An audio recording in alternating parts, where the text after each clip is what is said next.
Hey guys, and welcome back to Let's Play Ace Combat 5. And we're just gonna pick up right off from where we left off, with a jungle full of missiles, essentially. Okay, what's next? Ooh, Demons of Rosgrease. This'll be a good one.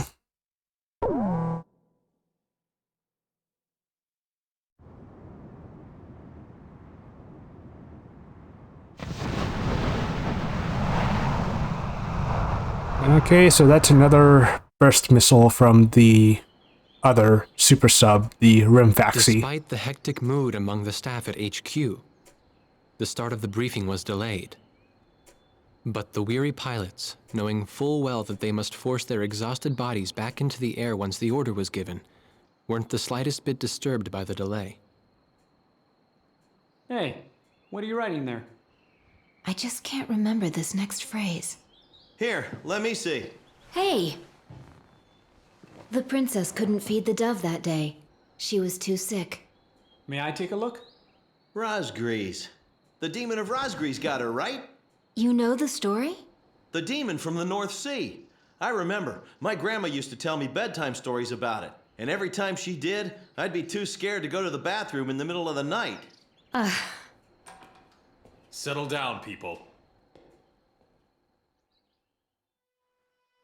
I know a little about that famous legend, too. When history witnesses a great change, Rosgrease reveals itself, first as a dark demon. As a demon, it uses its power to rain death upon the land, and then it dies. However, after a period of slumber, Rosgrease returns.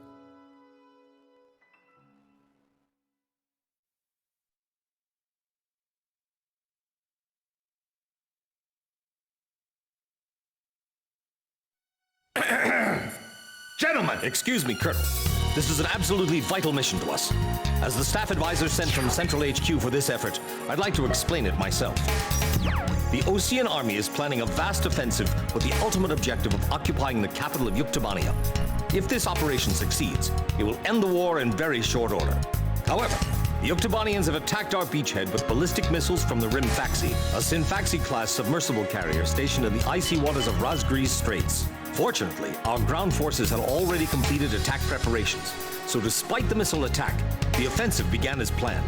Nevertheless, we must neutralize the threat of another Rimfaxi missile attack on our ground forces. We have a single chance to stage a successful air attack on the underwater carrier Rimfaxi. Our passive sonar has detected a transport submarine that we believe is headed for the Rimfaxi. We believe the transport sub's mission is to supply the Rimfaxi with missiles. Based on its course and speed, we've calculated its rendezvous time with the Rimfaxi. By amazing coincidence, it is precisely the same time as the 0 hour of our ground attack. At this time, the Rimfaxi will have to surface to restock its missiles. At that exact moment, ingress at low altitude to avoid detection, launch a surprise attack, and sink the Rimfaxi. Once surfaced, it only takes the Rimfaxi 1 minute to rig for an emergency dive. If your approach is detected, you will only have 1 minute to complete your attack on the Rimfaxi.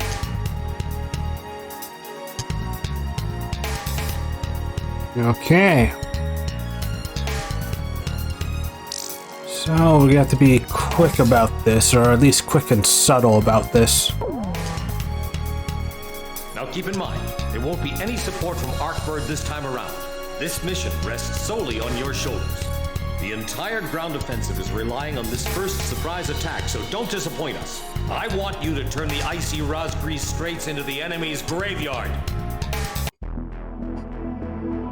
Oh yeah, we'll definitely be doing that. Now, what should I fly? I guess I'll talk a little bit about the FB-22, because what this fighter jet essentially is a concept, a bomber version concept of the F-22 Raptor with like a delta wing design. So what a delta wing design is, if the jet's like a triangle, like almost like whenever you're folding paper airplanes, just a flat out triangle, that's a delta wing design, because it's, well, delta, a triangle. Now, a few jets do have that sort of particular design. They're usually very good at, like, flying fast, straight, like, I'm sort of generalizing here, because there are, of course, exceptions, and, essentially, by just their aerodynamic design, they're almost like, you could sort of say like the muscle cars, where they fly really well in a straightaway, but they're generally not supposed to be like very maneuverable in terms of like banking left or right per se, but there are of course exceptions and like sort of workarounds to sort of make it maneuverable, like the Eurofighter, or was it the EF 2000, the Typhoon here?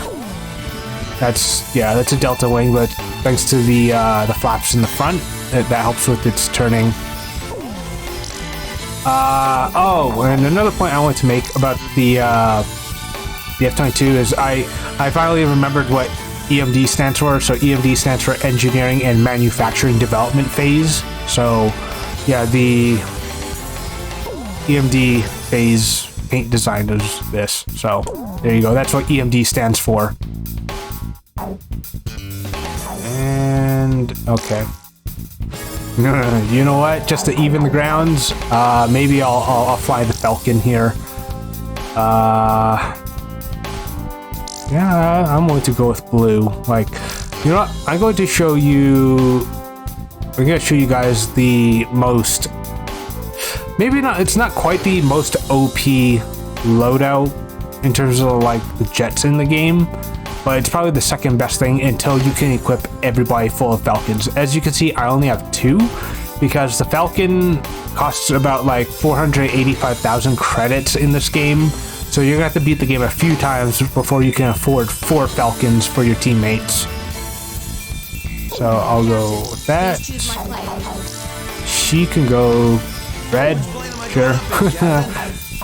And then the second best fighter jet in the game is the Wyvern. Now the Wyvern's pretty cool because it's got what you call swept wings, or essentially what that means is the wings move. Like if you take a look at the good old Tomcat, which everybody recognizes from Top Gun. So that's a sweep wing design where when the jet increases speed, the wings start to move towards the back. And then whenever it decreases speed, it expands and starts looking like this. And usually a lot of naval jets kind of need that design to have a lot more control over their acceleration, which is supposed to help it during like air carrier takeoff and landing. So that's why that design is usually more popular with naval jets. And one of the recent bits of aerial trivia, aviation trivia that I learned was there was a concept for a naval sweep wing design of the F-22 Raptor. I forgot what the name of it was, but that concept eventually got scrapped. There was a YouTube video talking about that, so maybe I'll leave that in the description and everything. But it seemed like a pretty cool design, and some of the concept art that I saw looked kind of cool. So sadly, it was an idea that never really took off, and a part of it was because it was too expensive of an idea to try to go with. So yeah. Anyways, the XO2 is actually a 100% fictional jet. This does not exist. It's a Ace Combat original aircraft. So within the Ace Combat universe, there are some of these jets, like the Falcon over there, this jet, and a few others. I will definitely be talking about my favorite jets, because the special jets in Ace Combat, because they are some of my favorite like all-time jet designs. Because I say the F-22 is my favorite design, but that's based on real-life jet designs. So yeah. Which plane should I use? You're riding a dragon, boy. As the XO2's nickname is the Wyvern. We're launching with this formation then? Hell yeah. War Dog, launch. Pilots, check your plane and prepare for refueling. Ah, here we go. So this is a aerial refueling. And okay, I'll talk a little bit more about the interiors and the aesthetics of this jet after the refueling, because I want to show off like what I was talking about last video with like the nozzle plugging into the jet for aerial refueling. So you can see the nozzle right there. 100 yards to go. Yeah. 50 yards to go. Please, maintain your current flight path. You're pretty good, Blaze. Commencing refueling.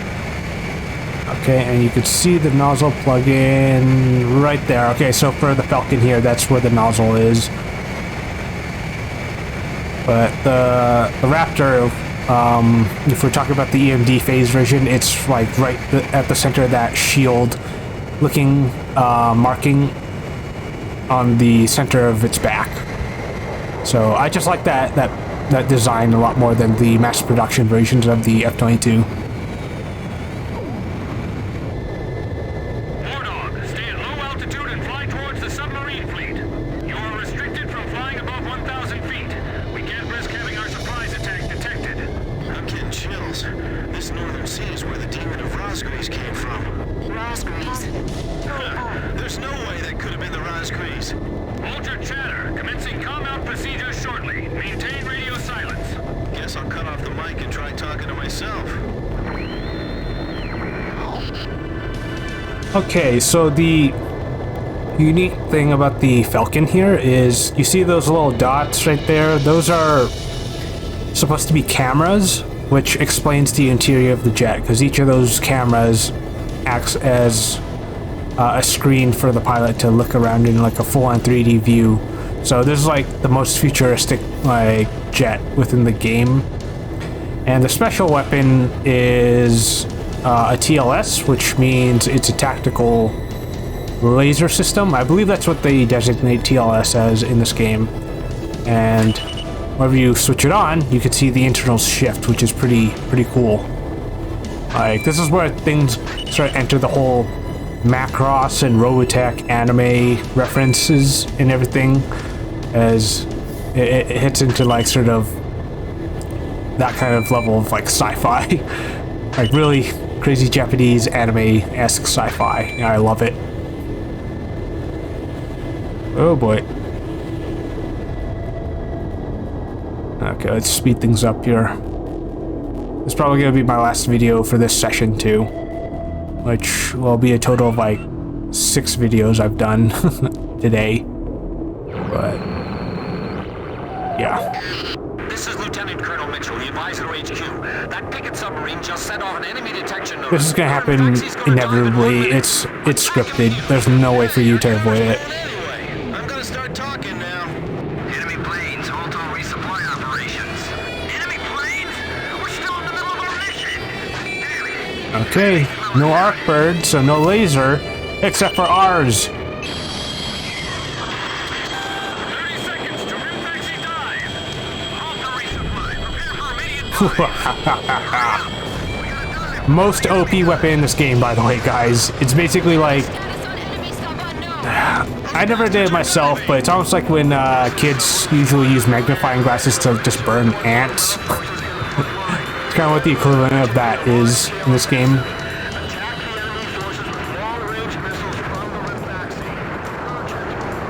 Oh yeah, the air brake's like dead center in the back. But it's kind of funny. The laser's kind of like a mouth.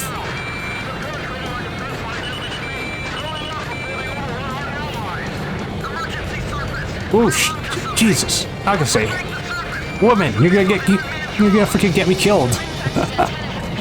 Oh God! All right, that's it. You know what, guys? Just disperse. Keep your distance. All right. Now I'm not gonna use the laser just to destroy this thing, because I don't want it. Like, I still want this to be somewhat entertaining. And burst missiles and drones. Actually, I'll show you how OP the laser is. Boom, boom, boom. Yeah, look at that.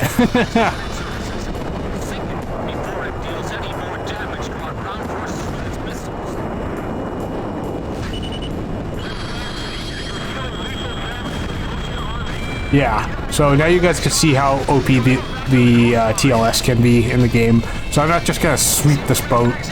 I'm not gonna sweep the Hurafaxi just to wipe out those targets. I'll try doing it a little bit more legit. And then we can go on leave. It's perfect. I'll take care of the threat from the escort subs, too. Who's that monster? It's bigger than them. No wonder they got all those escorts. Yeah, the AI partners, like your teammates, won't use the laser though. It's just you. Otherwise, that'd be ridiculously OP.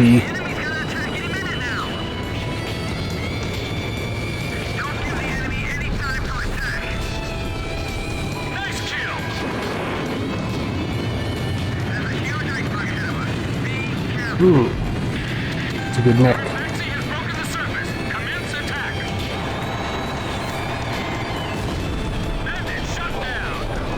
Okay, where is it? Oh, there it is. I definitely want to take out the SAMs first.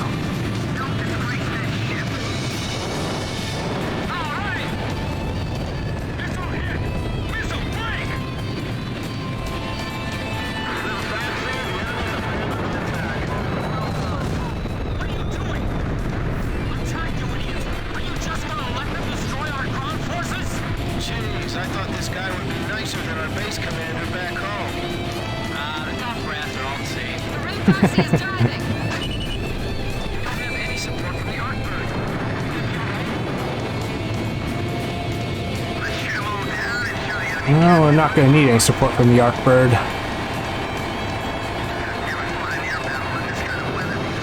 Come on.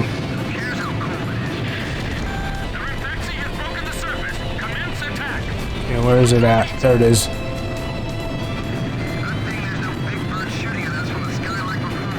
Are you sure about that? I can laser your ass right now.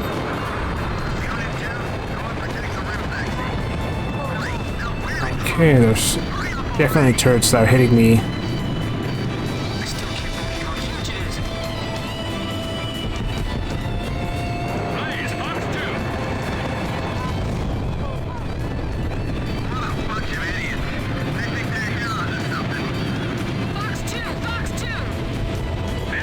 Okay, I think we're heroes or something. I'm no hero. Never was. Never will be.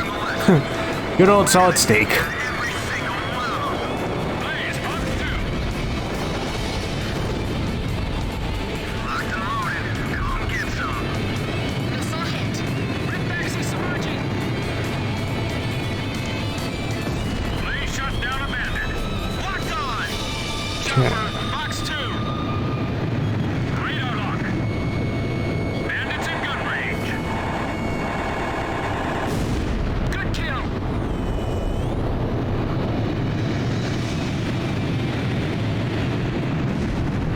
You can tell how close an enemy is to being destroyed if you take a look at the blip on the radar. If it's yellow, then that means they're at half health, or at least their second hit. If it's red, that means they're ready to blow up. However, that's specifically Ace Combat 5, because it changes depending on the Ace Combat game you're playing.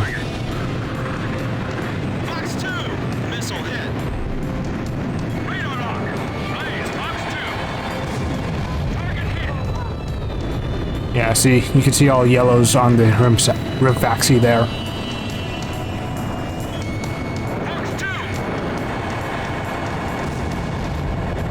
Okay, risky business. Oh boy. I'm surprised no AA gun hit me there.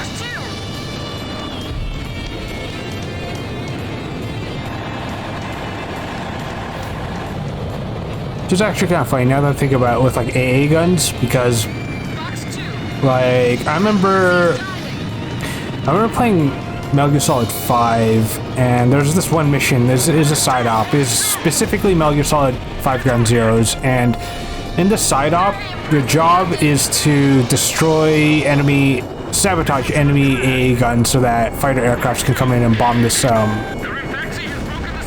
bomb the base. However, I was with a friend at the time, and I ended up finishing the mission, and you see the airstrike with the jets coming in and bombing it, and my friend literally just turns to me and he's like, did you really need to destroy those AA guns? Because those jets seem like they're moving pretty fast, so they won't be hit. And I was like, dude, like, if you've seen Ace Combat and like flying through freaking anti-aircraft gun zones, no, those turrets can hit jets. Like, they are a threat. They are designed to freaking shoot at jets. So yeah. So AA guns, yeah, even though they might not hit fighter jets, they're still a threat. I'll dive and shake them off. I can do it. Box 2, box 2.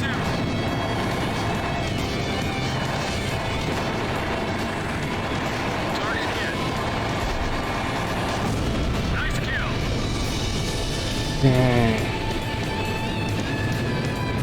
Alright, might be taking a little longer than I thought here because we're at like the 20-minute mark.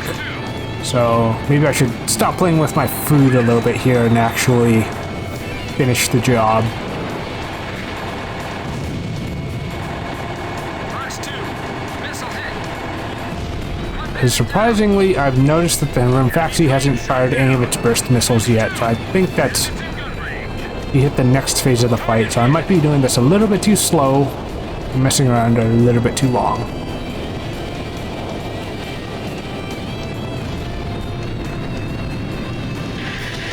Rimfaxi has broken the surface. Commence attack. There. Ooh. Our ground forces are nearly destroyed. Attacking the Rimfaxi is now impossible as well. Shit. I guess we took too long? Alright. Alright. That's it. Alright. Definitely dicked around a little bit too long, so... okay. 1 mile to refueling. That's it. 500 yards to go. Switching on into ace mode now. Not dicking around anymore. Perfect, Blaze. Commencing refueling.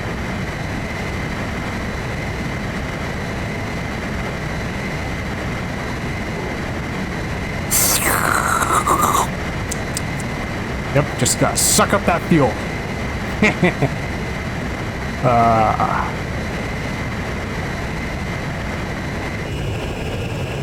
Alright. Wardog, stay at low altitude and fly towards the submarine fleet. You are restricted from flying above 1,000 feet.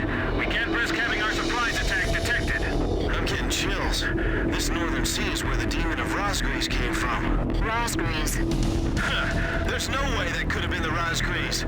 Hold your chatter. Commencing combat procedures shortly. I'll show you what the real demon of Rosgreaves is like. Try talking to myself.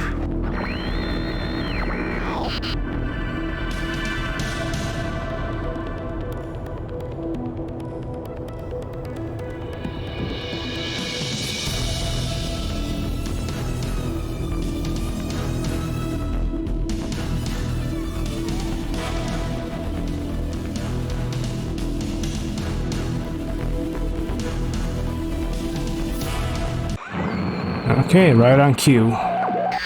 This is Lieutenant Colonel Mitchell, the advisor to HQ. That picket submarine just sent off an enemy detection notice. The Rimfaxi's gonna dive in 1 minute. Attack immediately!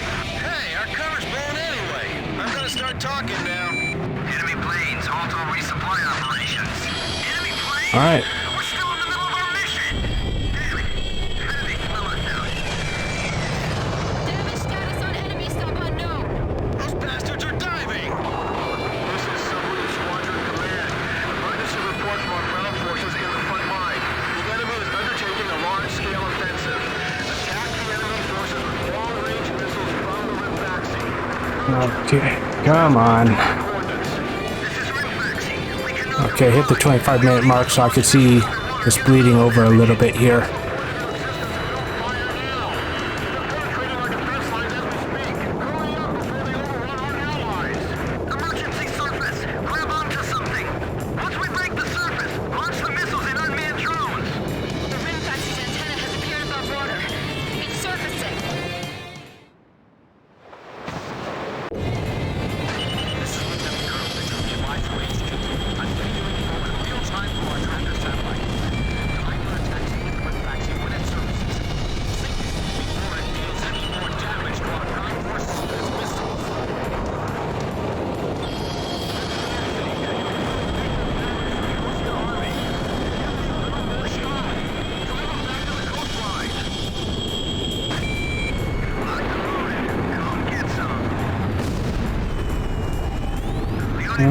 Okay, is it diving? Yeah, it's diving.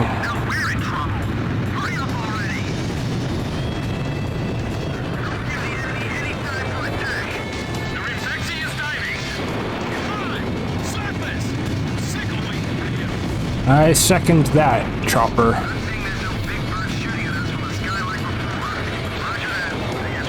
Oh, trust me, the awkward's the least of your worries.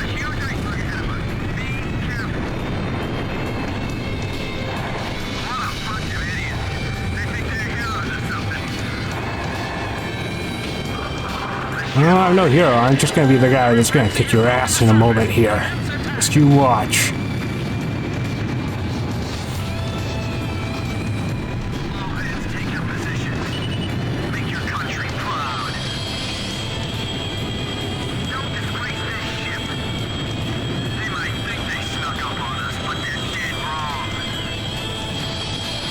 Burn, bitch, burn.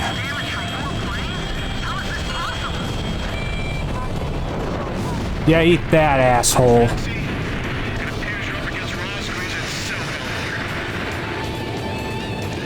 like they were the real Rosgrees, not us. Maybe someone's trying to tell us that our time is up. Yeah, essentially, if you're doing this the legit way, they'll start launching up the burst missiles and you have to fly up above 5,000 feet and do all that stuff. And try bombarding them. That, I think... This mission's not hard. The only thing you really have to worry about if it's your first time is just ammo management. Chances are you might run out of ammunition depending on the jet you're using. So, yeah. Like, it's recommended that you have something with like bombing capabilities. So if you have access to it, I think the F-15E might be a suitable option. The surprise attack on the Rimfaxi was a success, and the carrier has sunk to the bottom of the Rosgrees Straits. The threat from the northern sea has disappeared, and the Osean forces are on the offensive against Yuktobania.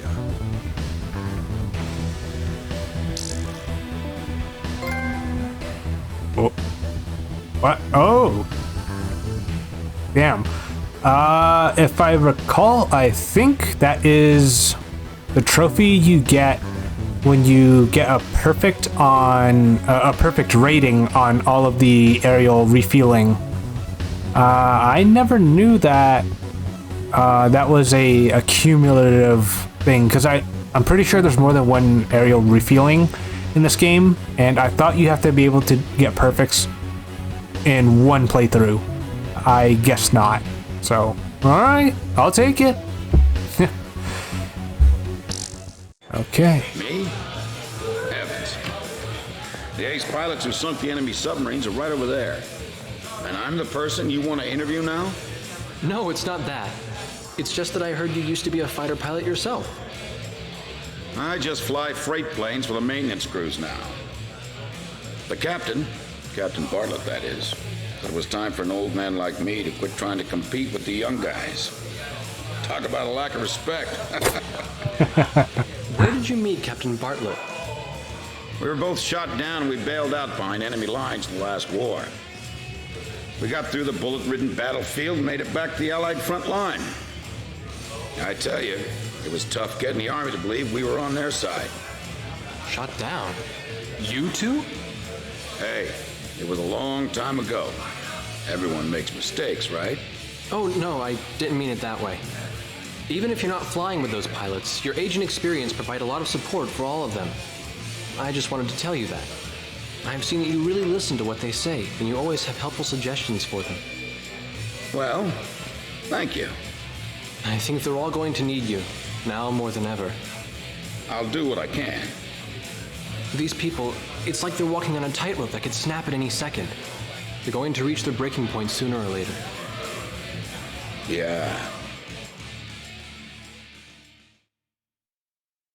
Yeah, Pops is an awesome guy. Like, that's the one thing I love about Ace Combat 5 is its supporting cast within the story. And sort of comparing it to Ace Combat 7, the reason why 7, in my opinion, isn't as strong from a story standpoint is you don't have like characters that you really stick with until like late in the game, like midway through the game. Because throughout this game, you're stuck with like Chopper, Archer, and like Edge, Nagase. Like they're all with you throughout the entire game, and you always have like interesting dialogue with them in the game, so you sort of get familiar with them.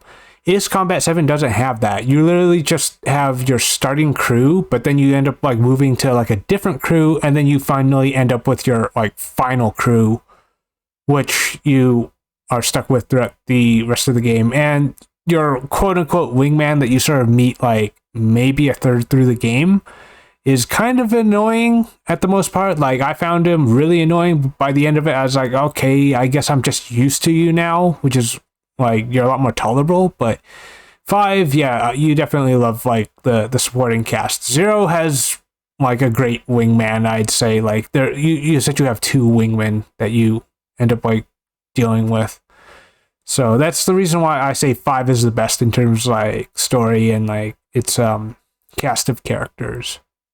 So all right, so that's gonna do it for this long ass session. And yeah, I guess I'm gonna have to edit 6 videos now for you guys to check out, and hopefully I can upload more as much as I can by like next weekend. And I want to say we're about the halfway point through the game now, so yeah, we'll see how much longer it takes to get this Let's Play, but I'm definitely having fun playing through like this long ass segment. It's actually kind of refreshing being able to sit down and record all this stuff again. So yeah, I hope you guys all enjoyed it. So once again, please share, especially with like people who you think that this would interest, and leave a like or dislike.